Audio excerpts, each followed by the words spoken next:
Okay, hello Space Faculty. Our team name is Life Support. This is our video presentation for the 17th International Space Challenge.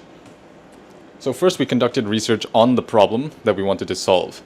In space, microgravity can pose a threat to astronauts' health because it can cause their muscles to atrophy. This makes them more prone to injuries when they return to Earth, and it also makes them weaker. So our solution is exoskeletons.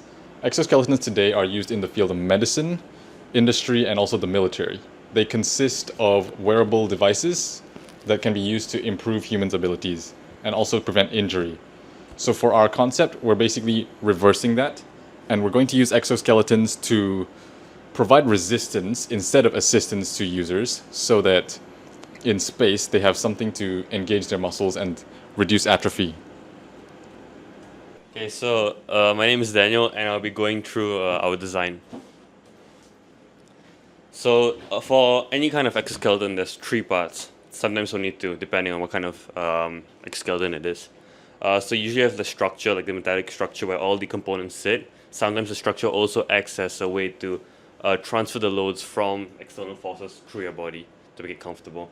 Then you have assistive components. So for more of the active exoskeletons, sometimes you have motors on the legs, sometimes you have springs, and I mean there's many different types of components you can use.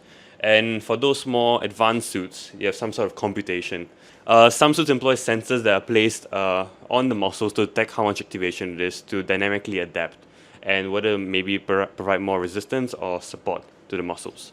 So for our structure, so here's our sketch. It's pretty much like a piece of clothing, right? So you can see there's nothing on the exterior. Everything is internal. So it's kind of like you can think of it as like a turtleneck and maybe like tight yoga pants. So it's barely any metal inside the design, except for the power pack where like the batteries and motors all stay. Majority of it is made of just fabric, so nylon spandex blend fabric, and for the parts with the elastic bands, which I'll go through later, you have Kevlar, so that's more it can last for longer. So here is our design with the components. So this is a picture and our pretty big inspiration from a company called Seismic. They were the ones who started the idea, but we decided to expand on this idea. So these are elastic bands that run through the body. So we have both passive and active. So the active muscles, active bands, they connect to this power pack over here, which connected to motors. So these are the bands that run through. They're completely hidden. You can't really see them on the outside. And for example, if, for example, the user just needs some amount of resistance, the motors don't turn on. They just act like elastic bands. But for example, we need more resistance, then we start twisting the elastic bands to increase the torsion in the strings that provides more resistance to the user. And some places, like for the legs and for the arms, we made multiple runs to improve comfortability and increase the load spreading. And like here's an example of the passive systems. So this is just a band for the cowls. You can see it runs through here. And we also have one on the sides. You can't really see it here. So, and then for us, we also use computation, like I mentioned before. So we have sensors that are placed, that in the suit, that are placed in the body to detect the amount of activation. So when the astronauts are on Earth, we're gonna let them run the suits, and we're gonna put them through training similar to this. So this, for example, maybe astronauts on outside doing a spacewalk on like the thrust section of the International Space Station. So we're just going to simulate this, and we're going to see how much of the our muscles are used with gravity and without gravity. So when they're in space, the suit will try to replicate such forces by varying the resistance. Yeah, and of course the user can choose how much of resistance they want, whether they on a particular day want it to be more resistive than, and on another day maybe a bit easier. Yeah, next slide.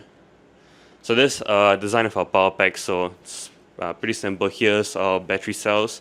Here are the motors. So this is the kind of cross-sectional view. This is how it'll look on the outside. This is kind of this. This is a little mock-up we made. I'll explain it later. And then you have quick disconnects. So basically, you'd wear the in a way the turtleneck and the yoga pants, and then on the suit there'll be these quick disconnects that kind of dangle out, and then when you put on the pack, you just take this, which will be dangling here, and you just attach them to the motors. So these, if you can't really see them, but this is like the outside casing, and this inside are the bands itself or the elastic strings.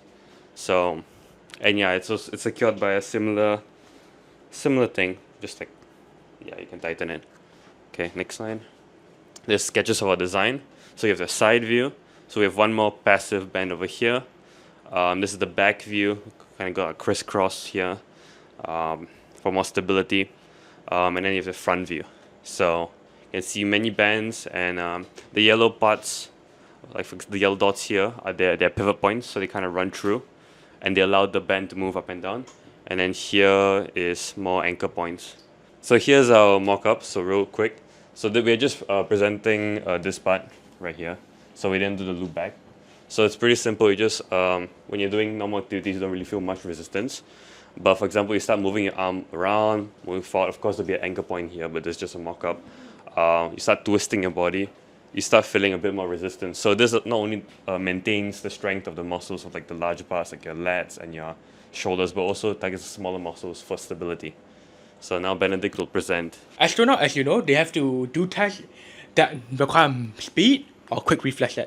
So sometimes having resistance band or having the exoskeleton on our arm, there's a chance that they might limit their range of mobility and they might hinder performances. Now, next one is a power supply. As you know, in space, there's a limited amount of power we can supply to all the components and all that. So in order to keep our suit charged, we either have to charge the suit more time, or we either use a heavier battery pack so that the suit can run on for longer. And if you use a heavier battery pack, that means there'll be, although you can use the suit for longer, it will reduce the advantage of having an exoskeleton, which is like being light and being easy to move around, since the battery weight is quite heavy. Now next one will be for different user. As you know, everybody have a different body type and body shape. So we need to make an exoskeleton be suitable for all different body type, which is quite hard to do so. So we'll have to make multiple copies of the exoskeleton to suit each and every person, which will be quite costly. As you know, on art, okay, 3, 2, 1. Now I know what you're thinking. Isn't your suit supposed to be resistive? Isn't it supposed to put paint? Is it supposed to put resistance on your body? Yes, it's true. It's supposed to do that, but we can reverse the polarity so that it could actually assist people back on art. Now, next thing is in the use in a workforce, especially in sector such as construction or agriculture. It's very visually intensive, so most people who work in this sector usually retire much earlier, so their body just cannot keep up. So our plan is to use the exoskeleton to alleviate the strain on their body. Thank you very much for listening.